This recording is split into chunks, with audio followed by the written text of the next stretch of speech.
Bonjour mes amis, que Dieu vous bénisse et que le Saint-Esprit, l'Esprit de Dieu,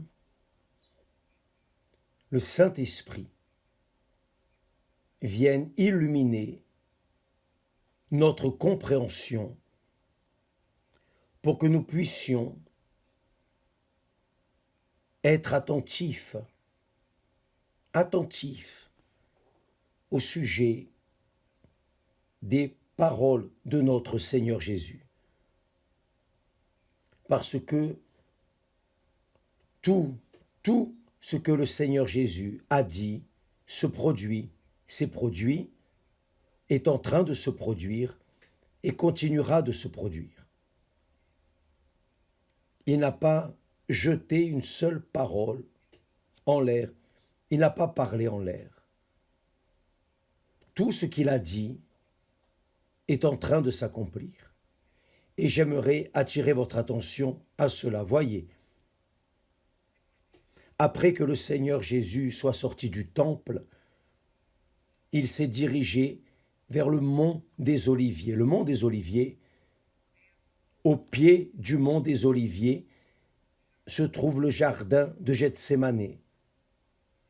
Et le jardin de Gethsémané était un endroit où l'on pressait les olives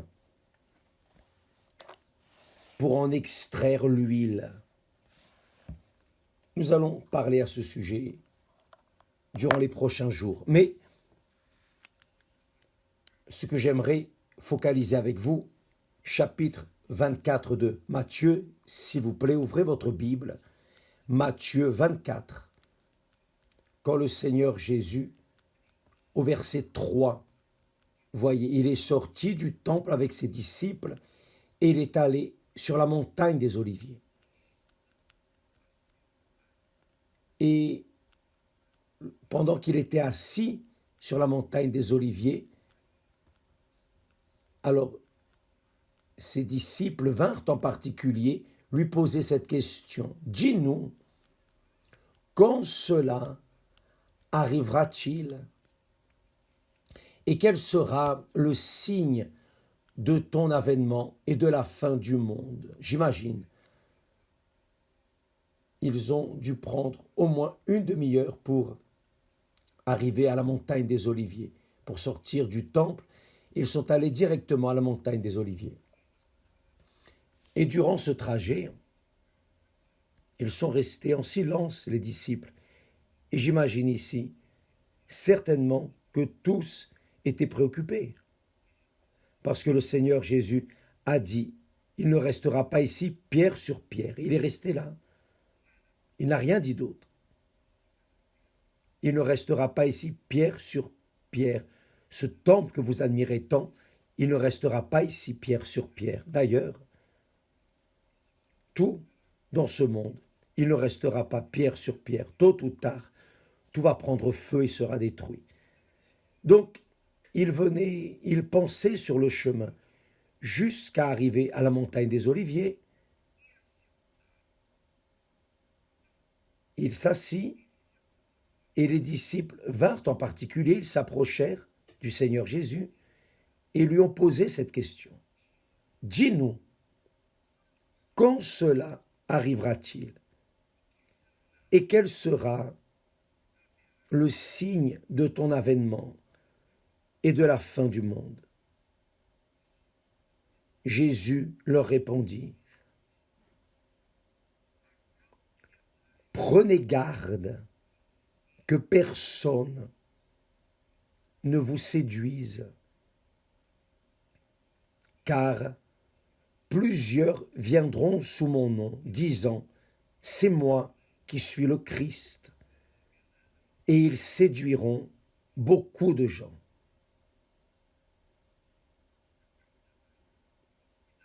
Prenez garde, faites attention, une extrême attention, avec votre foi. Et ça, c'est la parole du Seigneur Jésus pour moi, pour vous, pour nous tous. Prenez garde. Pourquoi? parce que beaucoup viendront au nom du Seigneur Jésus et en séduiront beaucoup ici, car plusieurs viendront sous mon nom, disant, c'est moi qui suis le Christ. Et ils séduiront beaucoup de gens. Et je veux friser ici une chose. Le Seigneur Jésus n'exagère pas. Vous pensez que le Seigneur Jésus exagère? Non, il n'exagère pas. Tout ce qu'il dit est parfait, dans la bonne mesure. Quand il dit beaucoup, beaucoup, innombrables, innombrables, on ne peut pas compter. Que personne ne vous séduise, car plusieurs viendront sous mon nom, disant, c'est moi qui suis le Christ. Et ils réussiront à en séduire beaucoup. Ils réussiront à en séduire beaucoup. Donc, il est en train de parler ici des jours qui précéderaient la fin du monde, qui précéderait son retour et ensuite la fin du monde, qui précéderait l'enlèvement, lorsqu'il viendra chercher son Église. Ceux qui sont fermes, véritablement fermes avec lui, mariés à lui, ceux-là seront enlevés avant la fin du monde. Ensuite, après l'enlèvement, alors se produira la fin du monde. Là oui, des guerres, les destructions généralisées. Mais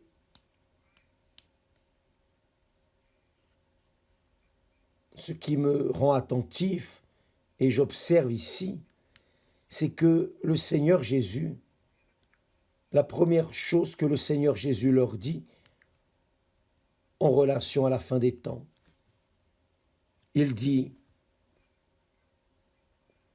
prenez garde que personne ne vous séduise.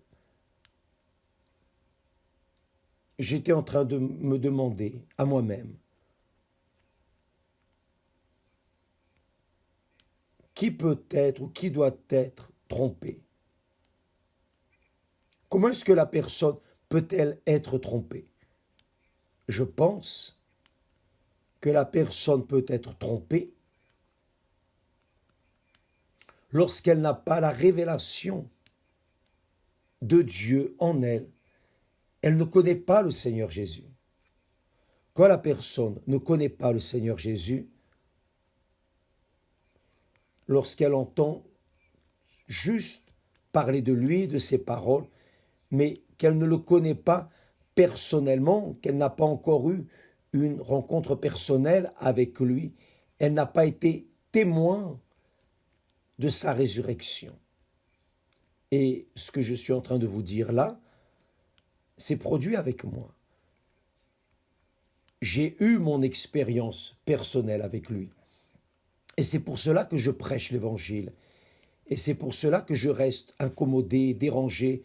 C'est pour cela que toute ma vie est tournée pour prêcher sa parole. Parce que je me sens obligé à cela. Je me sens obligé à prévenir d'autres personnes, à parler, à dire que le Seigneur Jésus est ressuscité, qu'il veut les ressusciter. Je me sens dans l'obligation de divulguer, de transmettre, transférer à d'autres personnes ce qu'il m'a révélé. Et si les personnes croient ou non, c'est autre chose. Je ne suis pas préoccupé si les personnes acceptent ou non mon témoignage. Je suis préoccupé, oui. Je suis occupé, oui, à amener ce qu'il m'a donné. Qui croit, amen. Qui ne croit pas, patience. Mais ce qui attire beaucoup mon attention, c'est que le Seigneur Jésus dit que personne ne vous séduise. Prenez garde que personne ne vous séduise. Comment puis-je être immunisé aux tromperies, contre les tromperies, lorsque véritablement j'ai eu une rencontre personnelle avec lui? Lorsque j'ai connu comme il est, j'ai eu cette expérience.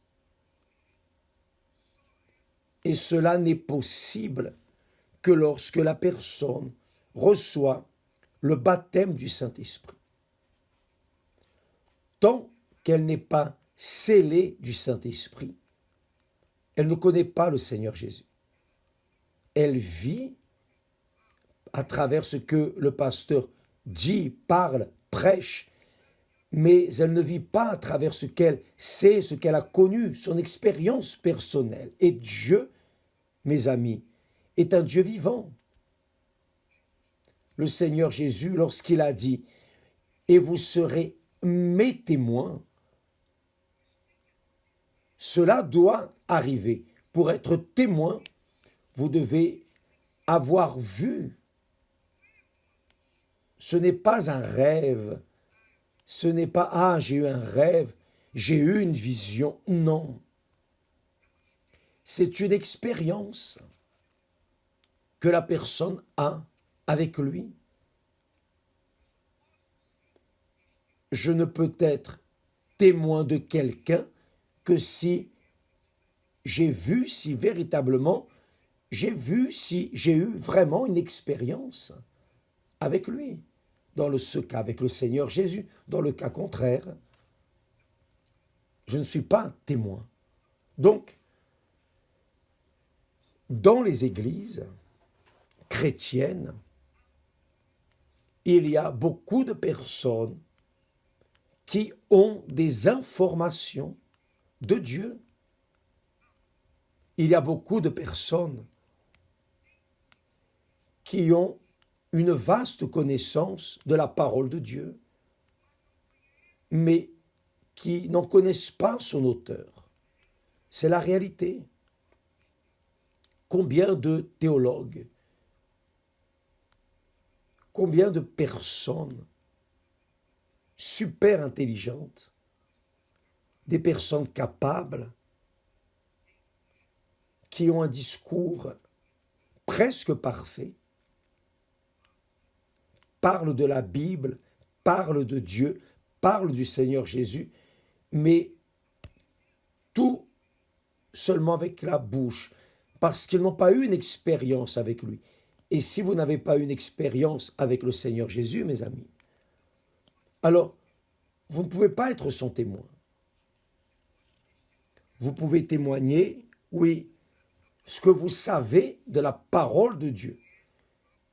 Mais si vous ne connaissez pas le propre Dieu, comment allez-vous dire que le Seigneur Jésus est vivant? Ce n'est pas vrai. Comment puis-je vous dire que le Seigneur Jésus est ressuscité? Je ne peux vous dire que le Seigneur Jésus est ressuscité car j'ai été avec lui. Personnellement, j'ai été avec lui. J'ai mon expérience, pas seulement moi, toutes les personnes qui sont scellées, baptisées du Saint-Esprit ont cette expérience avec lui. Et ça ne sert à rien d'essayer ici, d'essayer de convaincre qui que ce soit. Je ne veux pas convaincre qui que ce soit. Je suis en train de parler d'une réalité, d'un fait. Car comment puis-je suivre quelqu'un que je ne connais pas? Comment puis-je parler de quelqu'un que je n'ai pas vu, je ne sens pas enfin? Avec qui je n'ai pas eu une expérience? Non. Dieu est un Dieu vivant. Il se révèle. Il s'est révélé à Abraham, qui était incrédule, qui était athée. Il s'est révélé aux hommes du passé. Et ne va-t-il pas se révéler à nous, spécialement maintenant, après que le Seigneur Jésus est venu, est mort et ressuscité, et il est vivant, il est monté au ciel, et est apparu aux disciples avant de monter au ciel, et a envoyé le Saint-Esprit. Et beaucoup de personnes ont reçu le Saint-Esprit, sont baptisées du Saint-Esprit, et c'est le Saint-Esprit qui nous fait naître de lui. Qui naît de la chair est chair, qui naît de l'esprit est esprit, qui naît de la chair est celui qui naît de la théologie, des connaissances vastes. Ça ne sert à rien de connaître toute la Bible. Si vous ne connaissez pas l'auteur de la Bible, vous ne connaissez rien. C'est la réalité. Ça ne sert à rien d'être rempli d'informations, plein d'informations. Ça ne marche pas. Vous devez avoir une expérience personnelle pour être témoin du Seigneur Jésus. Vous devez être ou avoir eu une expérience avec lui. Donc, quand le Seigneur Jésus dit ici, prenez garde que personne ne vous séduise, qui sont ces séduits? Ceux qui n'ont pas eu une expérience, qui ne sont pas ces témoins. Les témoins de la résurrection du Seigneur Jésus. Donc, ces personnes sont trompées. Elles seront trompées. Beaucoup seront séduits. Pourquoi? Parce que dans l'Église du Seigneur Jésus, l'Église spirituelle, l'Église corps de notre Seigneur Jésus, car il est la tête, et qui naît d'eau et du Saint-Esprit, fait partie de l'Église invisible du Seigneur Jésus, qui fait partie de l'Église du Seigneur Jésus, a conscience que le Seigneur Jésus est vivant. Et jamais cette personne ne sera trompée. Jamais elle ne sera trompée. Pourquoi? Car ces personnes sont témoins de sa résurrection. Mais qui n'a pas ou qui n'a pas eu cette expérience a connaissance, mais n'a pas eu l'expérience. C'est ce qui arrive, par exemple, avec beaucoup de personnes parmi nous, y compris des évêques, des pasteurs, des épouses de pasteurs, d'évêques, enfin, des ouvriers, des ouvrières, beaucoup de personnes qui sont par terre dans la foi, découragées dans la foi. Vous savez pourquoi? Parce qu'elles ont eu une information vaste de la Bible, de l'Église. Elles ont reçu des informations, mais elles n'ont pas connu. Elles ont la parole, mais elles n'ont pas ce témoignage d'avoir eu une expérience personnelle avec le Seigneur Jésus. Elles ne sont pas ces témoins. Elles ne sont pas ces témoins. Car elles n'ont pas eu cette expérience. Bien sûr, quand la personne naît du Saint-Esprit, là je dis, le baptême du Saint-Esprit, quand la personne naît du Saint-Esprit, d'eau de la repentance, elle est morte pour ce monde et réellement, elle est née du Saint-Esprit lui-même. Là oui, elle porte en elle le témoin. Elle est témoin que le Seigneur Jésus est ressuscité. Donc, elle ne sera pas trompée.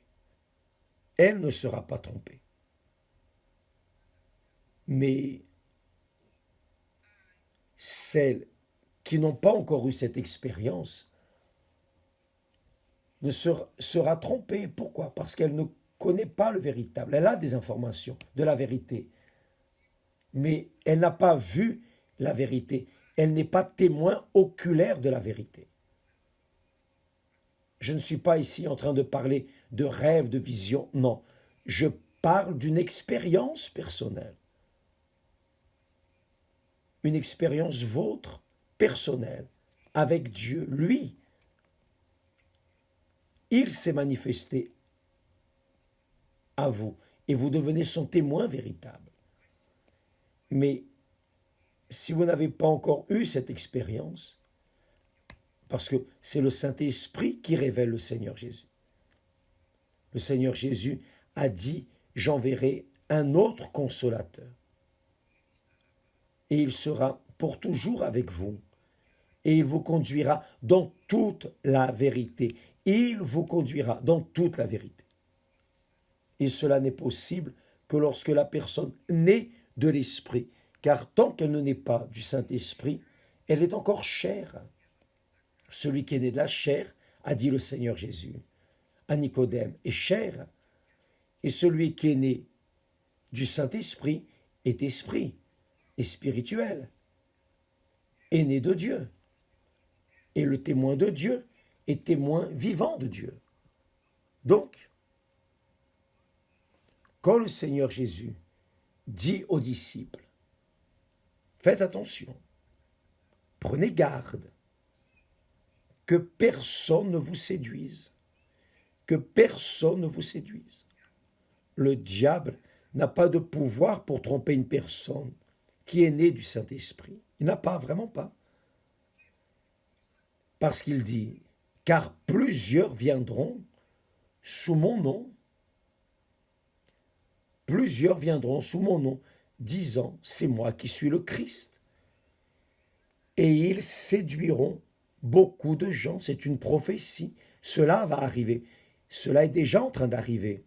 C'est en train d'arriver. C'est en train d'arriver. Beaucoup sont trompés, sont séduits. Et dites-leur qu'ils sont séduits, trompés. Vous ne pouvez pas les convaincre. Vous ne pouvez pas. Je ne peux pas convaincre une personne qu'elle est trompée. Vous savez pourquoi? Parce que celui qui convainc, c'est le Saint-Esprit. Il vous conduira dans toute la vérité. Seul le Saint-Esprit. Seul le Saint-Esprit. Et cela se produit, cela vient de lui, de Dieu, vers la personne. C'est quelque chose de privé, de particulier, entre Dieu et la personne. Cela m'est arrivé, grâce à Dieu. Je ne suis pas né de la religion. D'ailleurs, je hais la religion. Je suis opposé à la religion. Car la religion amène aux personnes des obligations, des impositions, des règles, dicte des normes, et les personnes obéissent sans connaître Dieu. Mais lorsque vous recevez ou lorsque vous avez une expérience avec Dieu dans la personne du Saint-Esprit, car le Saint-Esprit est dans le monde. Le Saint-Esprit est dans le monde. Il est aujourd'hui en train d'agir. Vous savez qu'il existe 3 phases de la manifestation de Dieu. Dieu est venu et s'est manifesté durant l'histoire d'Israël. Lui, Dieu est venu à ce monde. Quand il a appelé Abraham, quand il s'est manifesté aux prophètes, rois, etc. Dans le passé, Dieu Père. Ensuite, Dieu le Père est monté et il a envoyé Dieu le Fils, le Seigneur Jésus. Il est venu, il est né de Marie. Et il a vécu parmi nous. Et il est mort, il est ressuscité et il est monté au ciel. Ensuite est venu le Saint-Esprit. Le jour de Pentecôte a été l'inauguration de la venue de Dieu en esprit, c'est-à-dire dans le Saint-Esprit. Donc aujourd'hui, nous sommes dans l'ère,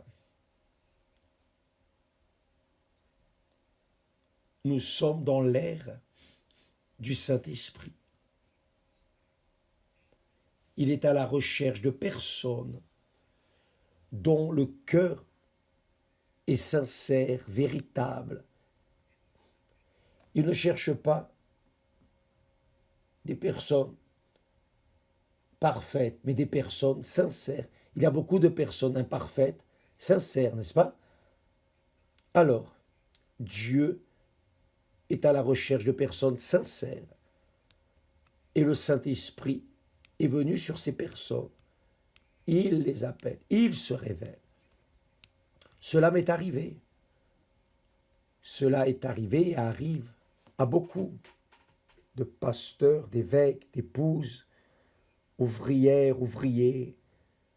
Donc, lorsque nous postons ici des témoignages de personnes qui ont eu des expériences glorieuses, non de guérison, de délivrance.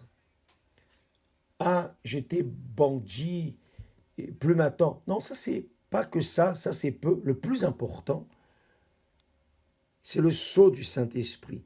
La personne est une nouvelle créature. Là, se confirme ce qui est écrit, que celui qui est en Christ est une nouvelle créature. Tout se fait nouveau. Elle est une nouvelle créature. Quand la personne naît du Saint-Esprit. Donc c'est pour cela que nous appuyons sur cette touche. Vous devez recevoir le Saint-Esprit. Vous devez être baptisé du Saint-Esprit. Ah, il n'y a aucun doute. Donc beaucoup de personnes, par exemple, sont éloignées, découragées, des personnes qui sont frustrées avec Dieu et même avec de la colère contre Dieu parce qu'elles ont eu des informations de Dieu, elles connaissent l'existence de Dieu, mais elles ne l'ont pas connu, elles ne l'ont pas connu personnellement. Donc comment est-ce que ces personnes peuvent-elles être nées de nouveau? Elles ne peuvent pas. C'est seulement lorsqu'elles naissent du Saint-Esprit, elles sont spirituelles et véritablement, elles sont témoins du Seigneur Jésus. Immédiatement, ces personnes ne sont pas trompées, elles ne peuvent pas être trompées. En aucune façon. En aucune façon. Pourquoi? Parce que l'Esprit de la vérité a dit le Seigneur Jésus. L'Esprit de vérité vous conduira dans toute la vérité. C'est-à-dire, comment est-ce que la personne, en ayant l'Esprit de vérité, va-t-elle se laisser, comment va-t-elle être trompée par les esprits immondes? Ce n'est pas possible. Ce n'est pas possible. Donc, mes amis, cette prophétie-là, que le Seigneur Jésus a dit, beaucoup viendront en mon nom et en tromperont beaucoup, cela va arriver. Cela est déjà en train d'arriver. Je vois, hier même, j'étais en train de regarder la télévision, un certain programme. Je ne sais pas le nom du pasteur, enfin je ne sais rien. J'ai regardé, j'ai vu ce pasteur consacrant une personne et lorsqu'il déversait l'huile sur l'autre personne, qu'est-il arrivé? La personne a manifesté un démon. C'était une manifestation claire de démon. Mais le pasteur pensait que c'était le Saint-Esprit. Il était en train de délirer de joie, le pauvre. Donc, ce genre de choses, nous le voyons arriver. Beaucoup sont séduits, sont trompés, et après, là devant, c'est là qu'ils vont découvrir, je ne connais pas Dieu du tout, parce que si je connaissais Dieu, je ne serais pas dans cette situation. Et la personne va au fond du puits, elle reste là, embourbée, parce qu'elle a eu en réalité une expérience avec le diable, non avec Dieu. Elle est témoin du diable dans sa vie, pas de Dieu. Donc, mais au nom de Dieu, les personnes, beaucoup seront trompées, beaucoup, c'est écrit là. Car plusieurs viendront sous mon nom, disant, c'est moi qui suis le Christ. Et ils séduiront beaucoup de gens. Lisez ensuite le chapitre 24 de Matthieu. Matthieu, évangile de Matthieu, chapitre 24. Mais lisez. Ne lisez pas purement et simplement. Méditez chaque point, chaque virgule, chaque parole. Pesez, évaluez. Ne lisez pas pour lire. Ne lisez pas pour accomplir une obligation. Non. Lisez en cherchant la compréhension cherchant la compréhension, cherchant une révélation que la parole de Dieu a de disponible pour ceux qui l'aiment. Que Dieu vous bénisse. Et demain, vous qui êtes découragés dans votre foi, frustrés, et même avec de la colère contre Dieu, avec de la rancœur contre Dieu, demain, ce sera un jour tout spécial, dédié à vous, qui un jour avez été trompé, mais maintenant, vous voulez connaître la vérité. Demain, nous allons clamer Dieu pour qu'il vienne se révéler dans la vie de ceux qui sont sincères, car ce n'est pas possible que la personne soit trompée en ayant le Saint-Esprit qui est disponible pour tous ceux qui croient. Ce n'est pas vrai? Je n'accepte pas ça. Et vous n'acceptez pas non plus. Alors, nous allons unir notre foi demain dans toutes les églises universelles. Que Dieu vous bénisse tous et à bientôt au nom du Seigneur Jésus. Amen.